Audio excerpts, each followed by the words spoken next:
Je rencontre inopinément un parapsy Bernard Fontaine, qui est co-auteur d'un ouvrage paru chez J'ai lu carrément, enfin, qui a été réédité peut-être, les Illuminati, l'histoire secrète du monde et le nouvel ordre mondial, avec Geneviève Béduneau, Arnaud de l'Étoile et Richard Nolan. Et donc,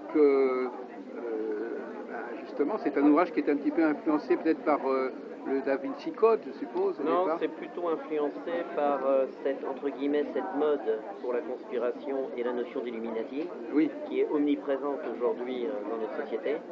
Dès qu'il y a une affaire un peu scabreuse, que ce soit celle de DSK, que ce soit l'assassinat de Lady Diana, ou 2001. Oui. 2001, le 11 septembre, bien entendu, on veut y voir maintenant la main reptilienne des Illuminati. Oui. Mais vous-même, vous avez travaillé sur d'autres sujets jusqu'à là, ou c'était... Disons que moi j'étais plus spécialisé sur l'œuvre de René Guénon, parce qu'avec Bruno Appel, on avait un petit bulletin qui s'appelait Ganesha, étude de l'œuvre de René Guénon. Je ne sais pas si vous avez eu l'occasion d'accéder à celui-ci. Oui. On avait pas mal d'abonnés. On a à la fois étudié l'œuvre de René Guénon, et en même temps publié des chapitres qui avaient disparu de ses livres ou des articles inédits. Donc notre objectif, c'était de faire connaître l'œuvre de René Guénon dans son intégralité. Ensuite, je me suis intéressé à d'autres auteurs, comme Julius Evola, par exemple, ou des thématiques comme celle de la conspiration. On avait fait aussi un ouvrage précédent dans cette collection sur l'ancienne maison d'édition L'Aventure Mystérieuse, qui existe aujourd'hui sous l'appellation d'Aventure Secrète. Et chez qui on publie d'ailleurs nos deux livres, et on en prépare un nouveau avec Geneviève Béduneau sur l'histoire secrète de France. Et vous disiez que vous étiez également familier de l'astrologie? Alors je m'intéresse beaucoup à l'astrologie à la fois celle qui remonte à Morin de Villefranche, l'astrologue de Louis XIII. Louis XIV.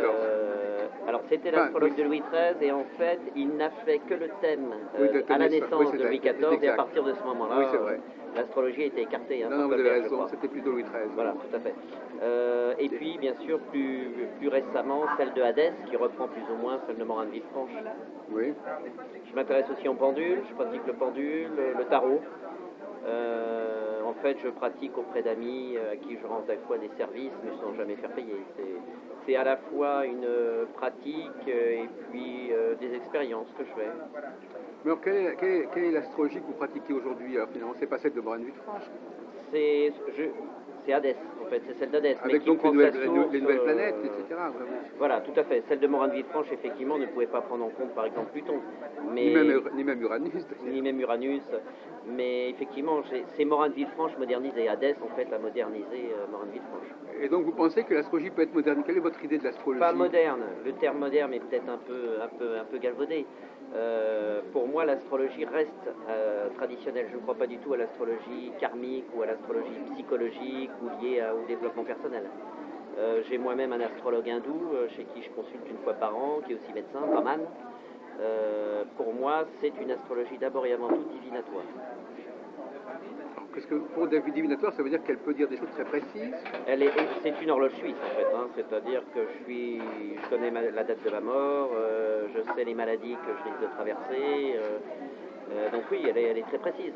Aujourd'hui, ça fait sourire les gens, mais en fait, l'astrologie est extrêmement précise. Ah oui, d'accord. Vous connaissez les travaux de Roger Eke, peut-être? Non, Roger Eke, non. Non, parce que vous utilisez quoi comme système de précision au niveau du caractère ou au niveau des événements, des dates? Événements, dates. Alors, quelles sont parce qu'on est quand même dans... quelles sont les techniques prévisionnelles que vous utilisez, les directions? Alors, voilà. Alors, en fait, il y a la révolution solaire et il y a les directions secondaires. Ce qui est intéressant, c'est qu'une révolution solaire peut très bien ne pas montrer un événement que la direction secondaire va permettre de démontrer, ou l'inverse. C'est extrêmement difficile. L'astrologie hindoue, par contre, a conservé des techniques qui permettent de prévoir exactement, à l'heure presque, l'événement. Tandis que nous, on a malheureusement perdu énormément d'éléments. Donc, pour ce qui est de l'astrologie vraiment événementielle ou divinatoire, je vais voir mon astrologue hindou. Je suis sûr de la précision. Comment vous l'appelez? J'ai pas son nom comme ça en tête, mais il tient une librairie 10 rue des Petites Écuries, et il vous reçoit dans le temps, puis il vous fait vous déchausser. Je dois interviewer prochainement Je pourrais peut-être interviewer ce monsieur. S'il accepte, il distribue des petites écuries, il tient une librairie et D'accord. je pourrais vous donner les coordonnées. Oui, on va en parler parce qu'effectivement, je crois que c'est le moment. Donc, finalement, et vous vous intéressez aussi à l'astrologie mondiale, alors Non, l'astrologie mondiale, non, je ne m'y suis pas intéressé. J'ai un ami qui est assez bon, d'ailleurs, sur le sujet, qui est connu un petit peu. Son pseudonyme, c'est Alfeola. C'est un spécialiste de Gurdjieff. Et effectivement, il avait eu un certain nombre d'éléments très précis à nous donner. Il envisage, je crois, un événement en lien avec le nucléaire pour 2015. Genre catastrophe nucléaire Un risque de catastrophe nucléaire, oui, en 2015. Plutôt en Europe? Ça serait en Europe, oui, ça risquerait d'être plutôt en Europe. Et vous-même, alors quel est votre rapport? On fait un peu le tour. Votre rapport au tarot, c'est quoi? Alors en fait, j'ai été initié par un médium qui s'appelle Gérard Durand, qui a une petite boutique qui se trouve dans le 11e, 84 rue du Chemin Vert. D'accord. Je lui donne l'adresse parce que c'est quelqu'un vraiment très fort. Il a 80 ans, il pratique ça depuis 50 ans. Oui. Et j'utilise en fait le tarot vraiment pour l'événementiel, c'est-à-dire tous les jours, je me tire pratiquement tous les jours pour voir un petit peu comment va se dérouler ma journée. Vous aviez prévu que vous me rencontreriez aujourd'hui? C'était indiqué dans les... Non, j'ai pas regardé, c'était pas aussi précis que ça. C'est pas aussi précis que ça. Non, mais j'étais axé sur une question de savoir si oui ou non j'allais aller voir la médium que j'ai prévu de voir hier déjà, qui m'avait donné un papier. Et est-ce que ça veut dire que vous avez besoin de... C'est intéressant, bien que vous ayez ces techniques, vous aimez bien passer par quelqu'un d'autre pour vous connaître vous-même? Ah oui. Quand c'est des choses très importantes, oui. D'ailleurs, les professionnels vous le diront souvent. Hein. Oui. Quand il s'agit de quelque chose, un médecin ne se soigne pas lui-même, il va voir un confrère. Il en est de même pour ce genre de domaine.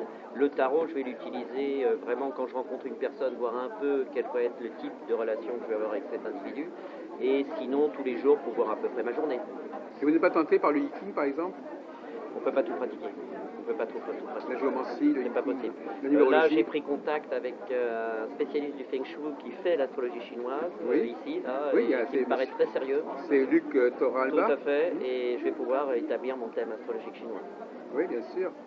Et éventuellement, le Feng Shui, ça vous inviterait à modifier un peu votre aménagement? J'habite dans un tout petit lieu qui fait 17 mètres carrés, donc je lui en ai parlé, il m'a dit c'est vrai que c'est très très difficile, mais bon, c'est très épuré chez moi et j'ai pas besoin de grand chose en fait. J'ai un petit appartement qui me sert surtout à dormir et à écrire. Oui, puis comme disait sa collègue, il y a l'environnement aussi, il y a le quartier qui joue. Ah bah il y a tout, il y a l'extérieur, c'est ce qu'il m'expliquait. Oui. Mais l'extérieur est assez bon. Et j'ai utilisé une vieille méthode qui m'a été donnée par un ami, une vieille méthode astro-kabbalistique, qui est une méthode qui avait été publiée par Madame Faéry, qui était une grande astrologue des années 40-50. Je l'ai connue d'ailleurs. Une grande astrologue. Et elle a publié une méthode qui était celle d'un Américain, dont j'ai plus le nom, voilà, exact, et qui est d'une efficacité incroyable. Redoutable. Redoutable. Oui, donc vous appartenez à la vieille école en astrologie. Voilà, paraît-il que je suis une vieille âme, donc... Vous rectifiez l'heure de naissance, par exemple? Vous n'êtes pas comme là? Oui, effectivement. On peut rectifier l'heure de naissance en demandant 2-3 événements, ce qui permet de permettre justement d'avoir l'heure exacte. Enfin, si vous voulez, moi j'appartiens à un courant très réformiste, très décalé par rapport à votre démarche, mais qu'est-ce que vous reprochez? Est-ce qu'il y a un besoin de réformer l'astrologie à votre avis? Non, le problème c'est qu'en fait, il y a une chose qui est très importante pour moi, c'est qu'il faut s'adapter à la personne que l'on a en face de nous. Quand je parle par exemple d'une astrologie divinatoire, il est évident qu'on ne peut pas dire à tout le monde de date demain. Moi personnellement, je ne suis pas du tout professionnel et je ne souhaite pas devenir professionnel. Je suis un chercheur. Là actuellement, j'ai une jeune personne qui est actrice à travers l'astrologie, le tarot et la méthode Faéry. Mais mon objectif n'est pas du tout, c'est de m'adapter à l'individu. Et je le vois déjà au thème. Hein. J'ai rencontré il y a peu de temps une femme qui a des difficultés dans son couple, etc. Je lui avais parlé de cet astrologue hindou, mais je ne l'enverrai pas chez cet astrologue hindou. Elle n'est pas prête pour avoir une vision globale de son existence, les différents cycles, les risques qu'elle peut encourir dans son existence. Ça ne sert à rien. Je ne suis pas contre l'astrologie dite moderne ou contemporaine. Elle s'adapte en fait à une autre vision du monde qui est axée sur le développement personnel, le développement de la personne, que je peux tout à fait comprendre. Il y a des individus qui ne peuvent pas entendre que tout est pratiquement déterminé, tout est presque déterminé dans notre existence. Mais c'est vous fait sourire? Oui, ça me fait sourire parce que moi je suis tout à fait... D'abord, je ne suis pas tellement pour une astrologie individuelle, je suis plutôt pour une astrologie du collectif déjà. Et puis surtout, le grand problème, c'est que je trouve qu'il y a beaucoup trop de choses en astrologie. C'est-à-dire? Beaucoup trop de planètes, beaucoup trop d'informations qui se contredisent. Alors effectivement, vous avez raison, pratiquer l'astrologie au jour le jour, ça me paraît la façon la plus raisonnable de faire l'astrologie, parce qu'il y a tellement de facteurs. Oui. Je pense justement à mon ami Roger Eke, qui est un grand spécialiste, il a créé l'astrochronobiologie, c'est paru chez Derby, plusieurs livres chez Derby. Et lui, effectivement, il a des directions qui changent quasiment d'un jour sur l'autre. Hein. Et alors effectivement, ça permet de capter complètement le climat, mais c'est quelqu'un qui me disait justement qu'il avait eu une vie très mouvementée.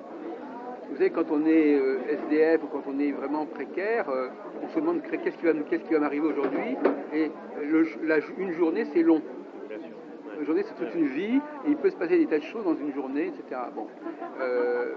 Si quelqu'un a une vie un peu moins mouvementée, cette notion d'une astrologie trépidante comme ça, qui revient chaque jour, est moins nécessaire. Alors vous, finalement, vous avez vécu dangereusement dans votre vie. Disons que ça pour avoir cet intérêt pour l'astrologie au quotidien, c'est comme si vous aviez vécu. Il a fallu quand même que vous ayez des conditions de vie qui faisaient que... Oui, c'est pas des conditions de vie. Est-ce que c'est... Non, j'ai pas à me plaindre en fait. Enfin, quand mon astrologue hindou a fait mon thème, il a vu un certain nombre de choses qui étaient... La vie terrestre est négative, sans pour autant avoir été SDF, sans avoir été pour autant un grand malade, mais disons que rien ne m'est donné facilement. Voilà. Mais par contre, j'ai en astrologie hindoue un soleil et un mercure très fort qui me donne un moral d'acier et qui me donne une évolution spirituelle plus importante que d'autres personnes, ce qui me permet d'avoir une autre vision des choses. C'est-à-dire que pour certaines personnes, ma vie serait une vie malheureuse, étant donné que c'est une vie matériellement, sentimentalement assez pauvre. Un peu étriquée. Voilà, mais il n'en demeure pas moins que je le vis très bien.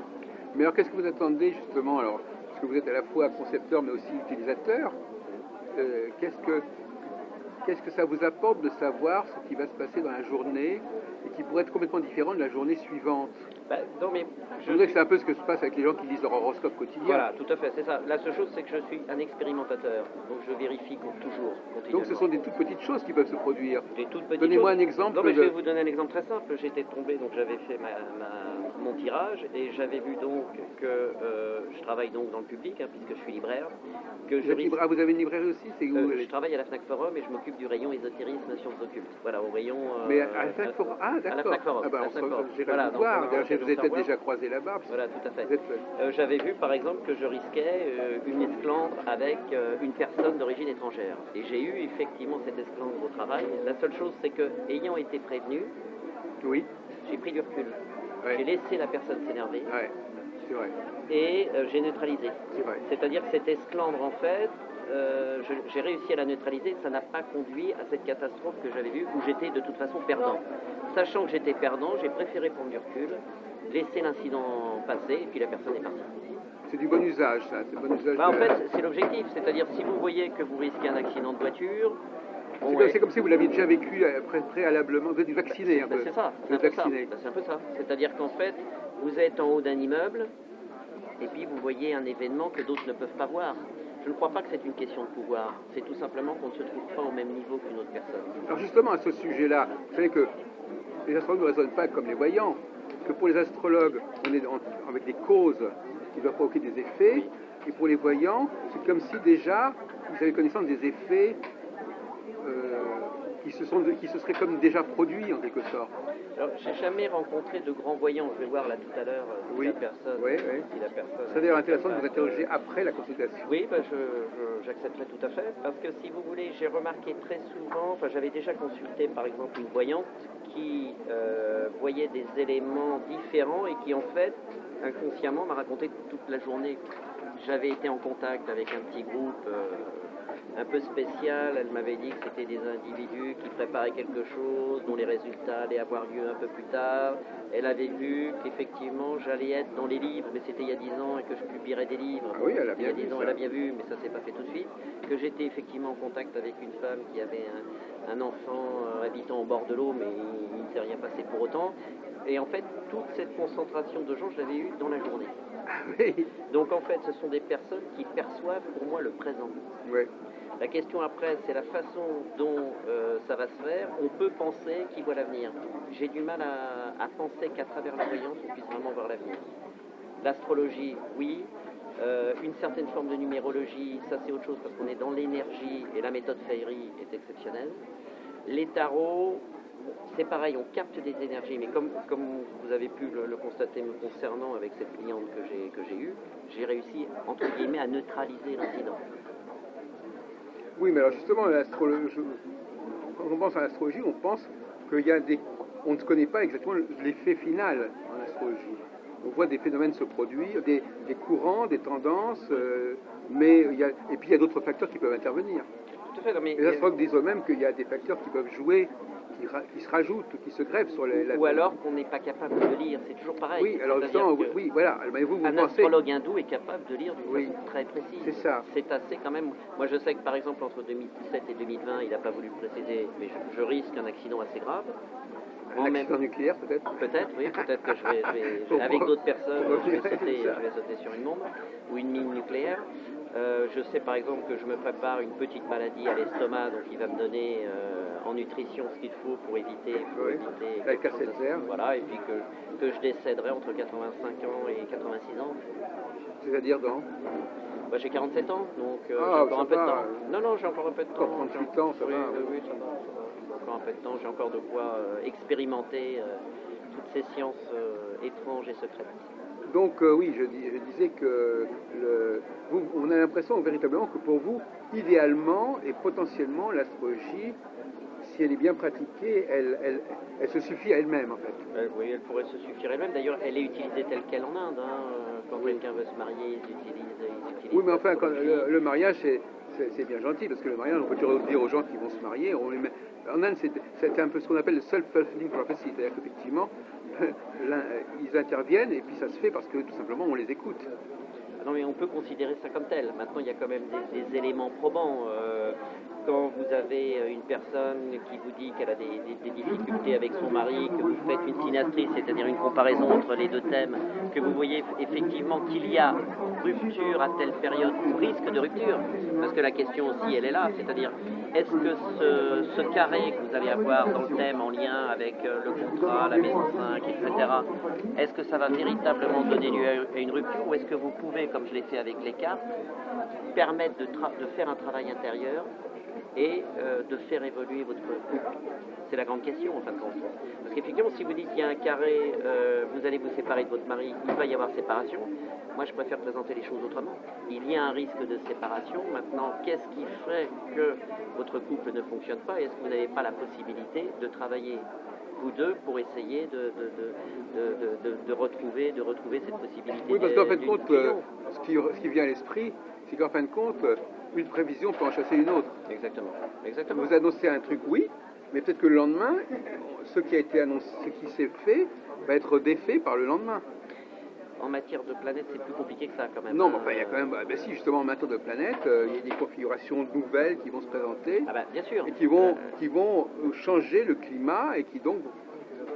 moi, par exemple, l'autre jour, j'ai filmé Jackie Alaïs pour de télévision. Il a fait des prévisions mois par mois. Et chaque mois, il y avait des choses, il y avait des configurations différentes. Et pour lui, ça voulait dire que chaque mois avait une tonalité différente. Et c'était un peu ennuyeux parce que ça voulait dire qu'il n'y avait aucun phénomène qui était très durable en fin de compte. Alors tout dépend, parce qu'en fait... On peut dire évidemment que chaque chose fonctionne sur des plans différents, mais quelque part, malgré tout, ça se neutralise. C'est le problème en fait de prévoir les événements précisément. Vous avez bonjour, vous avez une révolution solaire qui va vous donner une empreinte de l'année. Vous avez ensuite les transits où vous pouvez effectivement faire une analyse semaine par semaine, même jour par jour, même heure par heure. Oui. Et puis vous avez les directions secondaires. Mais on a l'impression qu'on n'a jamais de vraie durée en astrologie telle qu'on la pratique actuellement. On peut pas dire à quelqu'un, il y a les dasas en astrologie hindoue, vous n'en avez pas parlé, mais les dasas c'est totalement différent de cette astrologie du quotidien. Oui, tout à fait. Non, mais le problème, c'est qu'en Occident, on a énormément perdu d'éléments qui font que notre astrologie reste quand même très évasive et ne permet pas d'être aussi précise que l'astrologie hindoue ou l'astrologie chinoise. Oui, mais comme apparemment, il y a plusieurs formes d'astrologie hindoue, voyez-vous. Les Oui, dasas, oui, oui. qui donnent, par exemple, c'est même presque aux antipodes. Quand on dit qu'on est dans un dasa pour 7 ans, 10 ans, ça n'a rien à voir avec l'astrologie au jour le jour, ou même au mois du mois, Alors, mois par mois. Non, mais tout dépend, c'est à quelle hiérarchie. Et là, ils ne prétendent pas être précis. Alors, on peut faire des antaradasa ou des sudasa, etc. Et puis, vous pouvez neutraliser à travers des mantras telle ou telle planète. Hein. Ah bon, alors ça, c'est... Vous avez des mantras, par exemple. Non, parce que... Alors, donc ça, on peut faire ça. Alors, il semblerait effectivement qu'on puisse faire ça. J'ai un ami iranien, je ne sais pas si vous le connaissez, Bonatifar, qui lui fabrique des pentacles. Non, désolé, je connais Marc Cohen, là, mais... Oui, des pentacles... alors, des pentacles en lien avec telle ou telle planète qui permet de neutraliser l'effet négatif ou l'effet positif. Alors, en fait, c'est plus compliqué que ça, parce qu'en fait, quand vous avez une mauvaise planète dans un thème, par exemple, on va penser à un Mars, par exemple, et que vous allez prendre un pentacle de Mars, j'ai l'impression qu'en fait, ça ne fait qu'accentuer la frustration et ça ne la neutralise pas. Et qu'on a tout intérêt à porter un pentacle d'une planète qui vous est positive, qui ne va faire que renforcer l'aspect positif. Ça, c'est une chose qu'on a pu expérimenter avec différents amis qui ont porté ces pentacles. On a tout intérêt. Donc, en fait, on est toujours dans l'expérimentation. Donc, finalement, vous êtes un petit peu écartelé entre d'un côté la prévision et aussi la prévention, bien sûr. Et aussi éventuellement... Mais j'utiliserai pas le terme d'écartelé en fait, parce qu'en fait, de toute façon, moi j'ai une pratique, je dirais saine. J'en fais pas commerce, je ne dis pas que ceux qui font commerce, c'est malsain. Je dis tout simplement que quand je vois une personne, je me présente comme un chercheur, un expérimentateur, je suis moi-même le cobaye. Si telle ou telle personne a des difficultés, mais je ne dirais pas écartelé, pour moi, de toute façon, on ne doit jamais présenter les choses en disant c'est foutu. Rien n'est jamais foutu. Ça n'a pas de sens. Non, mais ce qui me frappe, moi, qui essaie justement de donner des temps relativement longs pour les choses, de donner du temps au temps et de donner du temps aux gens. En disant, il faut rester 2 ans, 3 ans pour faire telle chose. Non, non. Voilà. Ça, je suis pas tout à fait d'accord avec ça. Non, mais justement, c'est ça. Je dirais qu'il y a un chemin de vie plus ou moins prévu. Il y a peut-être chacun d'entre nous a un destin à atteindre, mais on peut les atteindre de différentes façons. Si vous voulez aller en Suisse, vous pouvez le faire à pied, vous pouvez le faire en vélo, vous pouvez le faire en voiture, vous pouvez le faire en avion. Puis si vous avez envie de passer par la Chine, vous passez par la Chine. C'est un petit peu plus long. Je crois qu'en fait, c'est ça qu'il faut expliquer aux gens. Comme on disait tout à l'heure, Morane Villefranche, lui, heureusement, pour lui, il n'a pas connu ces nouvelles planètes, bien qu'il était déjà postérieur au temps de Galilée, parce qu'en fin de compte, c'est à partir de Galilée, à partir de 1610, que le ciel a commencé par se compliquer considérablement, avec d'abord les satellites qu'il a découverts, mais disons que, bon, je ne sais pas s'il aurait été enchanté d'utiliser ces nouvelles planètes. Ça précise des éléments. Oui, mais elles n'étaient pas connues dans l'Antiquité, donc les hommes ne l'ont pas intégrées dans leur inconscient collectif. Il y a tout un débat là-dessus. Mais on ne sait pas si elles n'étaient pas connues. Quand vous lisez César, par exemple, César vous dit que les druides considéraient que la Gaule était sous l'influence d'une planète qui ressemble étrangement à celle de Pluton. Ah d'accord. Une sorte de dieu des enfers, que la Gaule était sous la domination. Mais le dieu c'est une chose. Dieu des enfers, mais quand vous analysez les aspects, on a l'impression que c'est très proche de Pluton. Oh. Donc les Dogons connaissaient Sirius bien avant nous. Mais Sirius c'est une étoile, c'est pas. Bien avant elles sont mais bien les étoiles sont visibles. Donc quand même. en fait, quelles étaient la connaissance des civilisations anciennes, on ne sait pas trop. Il y avait Jean Carteret que j'ai bien connu à l'époque, qui lui regardait dans les manuscrits amérindiens, il disait qu'il y avait des planètes au-delà de... Et même Graou et Ketu, on peut aussi dire que c'était peut-être... ça pourrait aussi désigner des planètes au-delà de Saturne, je ne sais pas. Non, moi je dirais que la précision peut effectivement faire oublier la synthèse. Quand je vois cet astrologue Brahman, il vous regarde juste, il est capable de me dire certaines maladies que je peux avoir sans utiliser le moindre instrument. Aujourd'hui, on a des instruments extrêmement précis du point de vue médical, mais en fin de compte, on ne voit plus que l'élément, le petit cancer qui va se développer sur tel doigt, mais on n'est plus capable de voir le corps dans son intégralité. Oui. Donc effectivement, la précision peut faire oublier que l'astrologie ne doit pas être un élément d'une précision sur tel ou tel domaine, mais d'abord et avant tout une vision synthétique d'un chemin de vie et d'un destin. En tout cas, ce qui est frappant dans votre propos, mais vous n'êtes pas le seul qui parle comme ça, c'est que moi j'aurais plutôt tendance à vouloir que l'astrologie occupe des points stratégiques, mais qu'elle ne vise en aucune façon à tout expliquer. Moi je pense que l'astrologie, tout ce qui est cyclique par exemple, et encore, l'autre jour je disais à des amis qui parlaient de prévision politique, je leur disais, mais les systèmes électoraux qui sont mis en place, ils constituent un barrage contre l'astrologie. Alors, par exemple, ça c'est un bon exemple. Parce qu'ils créent des événements qui n'ont rien avec l'astrologie, ils créent des rythmes qui n'ont rien avec l'astrologie, et quelque part, comme la 5e République par exemple, qui est très verrouillée, quelque part ils empêchent un certain nombre de soubresauts d'avoir des effets. J'ai des amis qui se sont occupés un peu des dernières élections, et ce qui était intéressant justement, c'est que si vous preniez par exemple le thème de DSK, le thème de DSK pour 2012 était pas si mauvais que ça. Non. Le petit problème, c'est là où la précision est nécessaire, c'est qu'il fallait faire année par année, mois par mois. Et on se rendait compte qu'à New York, il risquait peut-être un problème en lien avec la sexualité. Donc c'est la théorie du grain de sable en fait. Vous êtes dans le grain de sable, effectivement. Il y a un beau processus, il y a un beau mouvement, mais il peut y avoir un truc qui fera que ça va trébucher. Exactement. C'est-à-dire vous pouvez voir au loin, oui. vous pouvez voir que vous allez avoir une très belle mort, oui. Que vous allez connaître une très belle évolution spirituelle, mais entre les deux, qu'est-ce qui se passe? Oui, mais juste là où je vous arrête, Monsieur Fontaine, c'est que justement, on ne peut pas être à la fois au four et au moulin. L'astrologie, est-ce que l'astrologie peut nous parler du grain de sable ou est-ce qu'elle nous parle du mouvement en tant que tel? Vous voudriez qu'elle parle des deux à la fois? C'est ça votre défaut, si on peut dire. Non, pas défaut. Non, mais je suis. Parce qu'effectivement, le grain de sable, je suis tout à fait d'accord, mais justement, c'est ce qui vient interférer avec l'astrologie. C'est pas ce qui est de l'ordre de l'astrologie. La question est de savoir, ce grain de sable, on pouvait le voir en faisant les transits de Monsieur DSK à telle ou telle période. La seule chose, c'est on finit par travailler à la loupe. C'est pas l'objectif non plus. Moi, je suis un expérimentateur. Je cherche pas à tout expliquer forcément par l'astrologie. Quand je dis l'astrologie, je vais en parler parce que l'astrologie aujourd'hui, il y a tout dedans, donc il y a aussi des techniques qui lui sont étrangères ou qui touchent à des sujets qui lui sont étrangers et qui ont été intégrés comme dans un canon, un corpus. Donc effectivement, aujourd'hui, quand je dis c'est pas l'astrologie, vous direz mais si, puisqu'il y a ça. Mais est-ce que ça fait partie de l'astrologie? Mais effectivement, vous pouvez toujours dire, moi j'y peux rien, c'est dans la tradition, dans l'astrologie, c'est dans les manuels d'astrologie, donc c'est de l'astrologie. Mais un historien, lui, se demande si vraiment il n'y a pas des éléments qui ont été rajoutés à l'astrologie et qui lui sont étrangers et qui perturbent quelque part son discours.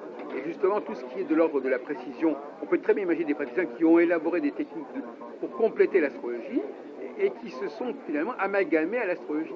Oui, non, mais l'astrologie démarre à une certaine période et correspond peut-être aussi à une certaine civilisation. Elle ne correspond plus trop au Moyen-Âge. On n'avait certainement pas tous ces astrologues qui cherchaient à se faire payer, ou ces voyants. On est là aujourd'hui aussi dans un domaine à la fois extrêmement matérialiste et en même temps des gens qui ont perdu tout sens de la spiritualité et qui ont besoin d'avoir des réponses à tout, à leur mal-être. Donc le problème, je ne crois pas que c'est l'astrologie qui a changé, c'est la société qui a changé, et la société changeant, on ne voit pas les choses de la même façon, dont l'astrologie. L'astrologie est un moyen de... Mais alors là, vous nous renvoyez à l'origine de l'astrologie. Je pense que l'origine de l'astrologie, c'était au contraire justement de baliser la vie sociale, de donner à la vie sociale des grands rythmes, des grands cycles, et que ce n'est qu'après qu'elle s'est complexifiée en voulant s'adapter aux cas individuels, etc. On a voulu l'adapter. Moi, je dirais plutôt qu'on a voulu l'adapter. Aujourd'hui, ceux qui parlent de développement personnel dans l'astrologie ont voulu trafiquer un peu l'astrologie dans un but purement matérialiste ou idéologique. Mais le fait, alors moi justement, je pense que c'est un instrument, et puis un instrument, vous avez un marteau c'est fait pour planter un clou. Si vous avez envie de défoncer une boîte crânienne, vous défoncez une boîte crânienne. C'est toujours le problème, hein. Oui, mais l'instrument astrologique, il a pu lui-même être transformé et être déformé. Je dirais déformé, voilà, déformé. Et même corrompu. Oui, tout à fait. Allez-y, allez voir.